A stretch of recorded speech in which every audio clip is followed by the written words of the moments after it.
Iza zao no mety hoe mbola tsy nanao selfie? Ny selfie dia phénomène nalaza be nanomboka ny taona 2013-2014 iny. Dia ho an'izay tsy mahalala, ny selfie dia autoportrait. Dikan'izany zany dia ianao ihany no maka sary ny tenanao.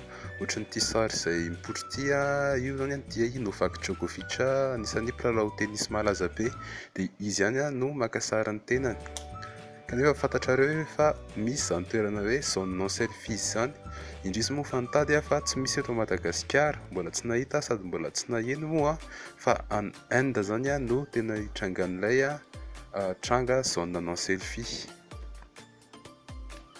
Bombay moa zany no capitalan'ny Inde, dia raha ny fantatra dia tsy dia azo anaovana selfie intsony any Bombay any. Dia raha ny information voaray hafa koa dia efa misy 20 no efa maty vokatry ny fanaovana selfie. Dia raha ny ity moa zany statistika globale fotsiny efa 49 zao no maty nomboka tamin'ny taona 2014 no ny vokatry ny fanaovana selfie, dia ny 40% amin'izao moa dia nitranga tany Inde avokoa. Inona moa zany no tena mahatonga ilay hoe toerana tsy azo anaovana selfie na hoe zone non selfie?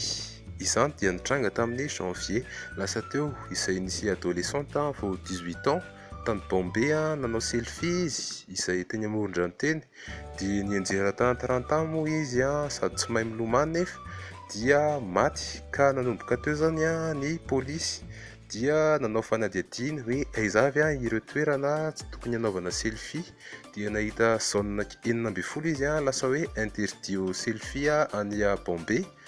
Dia ireo zone ireo moa zany dia hoe ny akaikaiky port any Bombay daholo no misy azy ireo.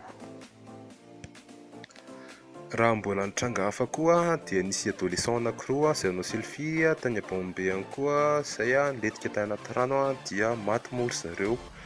Dia ity rehetra indray dia nisy koa tranga tamin'ny 2014 izay nisy mpianatra anankitelo zareo izay naka sary teny amoron'ireny lalam-by ireny moa zany, dia indrisy fa diso akaiky loatra zareo ka fô an'ilay train zany izy telo.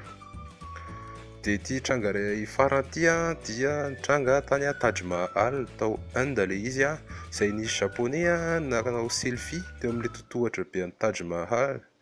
Dia indrisy koa moa zany fa nianjera tamin'ilay tohatra izy ka maty teo no eo.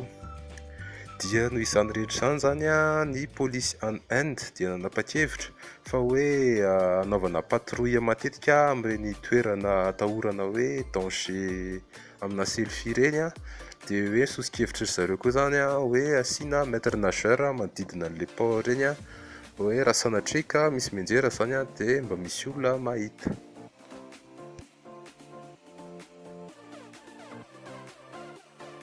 No amarana antsika an'ity video androany ity. Raha ohatra ka tiana ny video iny dia mba klika eo amin'ny j'aime izay ao ambany ao, na ihany koa ao amin'ny bouton s'abonner ao ambany ao mba ahafahanao manaraka ny video manaraka rehetra izay avoakanay. Saotra ary.